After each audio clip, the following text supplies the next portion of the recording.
Et salut à tous, on se retrouve pour une nouvelle vidéo et aujourd'hui on va faire le dos et les biceps. Ça fait longtemps que je suis pas allé sur YouTube moi. Bref, sans plus attendre, on va directement lancer et je vous explique tout ça correctement. Allez. On va commencer avec des tractions. Des tractions donc en pronation prise large pour les dorsaux avec 8 répétitions pour 3 séries. On commence par l'échauffement. Si vous n'arrivez pas à faire les 8 répétitions, vous baissez le nombre de répétitions à 5, si vraiment à 3 si vous n'y arrivez pas. Mais vous faites 3 séries, le but c'est d'échauffer bien sûr en prenant le plus d'amplitude possible sur vos mouvements. Ensuite le rowing bar buste penché en supination, donc ça travaille tout le dos. Trapèze, arrière de l'épaule, le grand rond et bien sûr les lombaires. On fait très attention quand on prend la barre, on vient bien serrer les omoplates vers l'arrière. On met très peu de poids quand on vient juste de commencer car c'est un exercice qui est complet mais très compliqué à faire.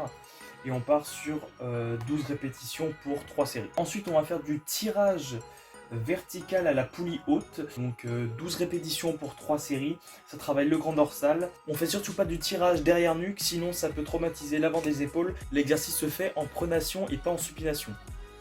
L'exercice se fait lentement avec une énorme amplitude et on vient bien serrer les omoplates quand on arrive tout en bas. Ensuite nous avons du rowing assis avec un mouvement le plus parfait possible, c'est-à-dire qu'on vient bien à l'extérieur pour revenir ramener en serrant les omoplates. Encore 12 séries pour 3 répétitions. 12 répétitions pour 3 séries avec un travail des trapèzes, l'arrière du...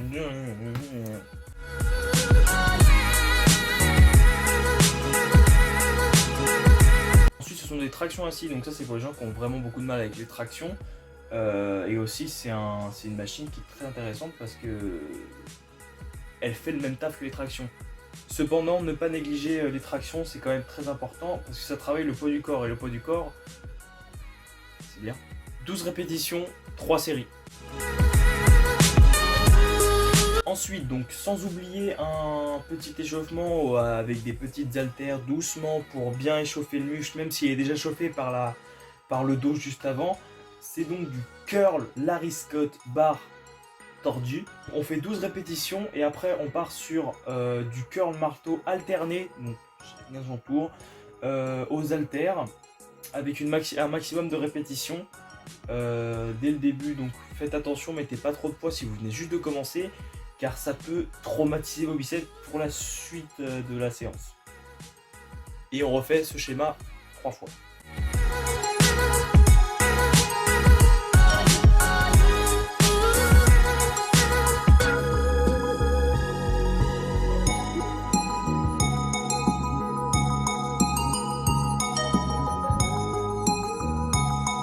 Ensuite on enchaîne sur encore du curl biceps, oui il y a beaucoup de curl à la machine.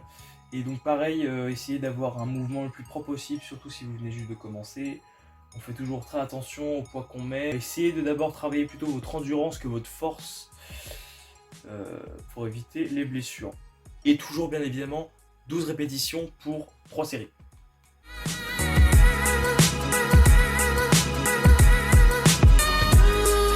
Après c'est du curl alterné debout, donc on essaie de garder le dos le plus droit. Si vous pouvez vous caler contre un mur c'est même encore mieux, vous n'êtes pas obligé mais c'est pas mal. Et là par contre on est à 14 répétitions pour 3 séries.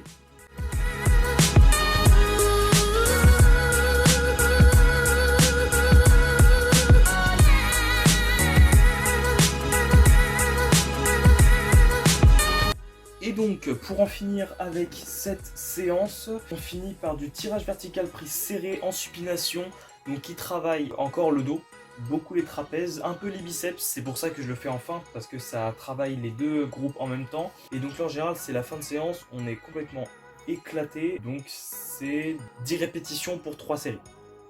Donc voilà, j'espère que la vidéo vous aura plu, je vous dis à plus pour une nouvelle vidéo et je vous laisse sur quelques résultats de moi là. C'est parti, salut, au revoir, ciao.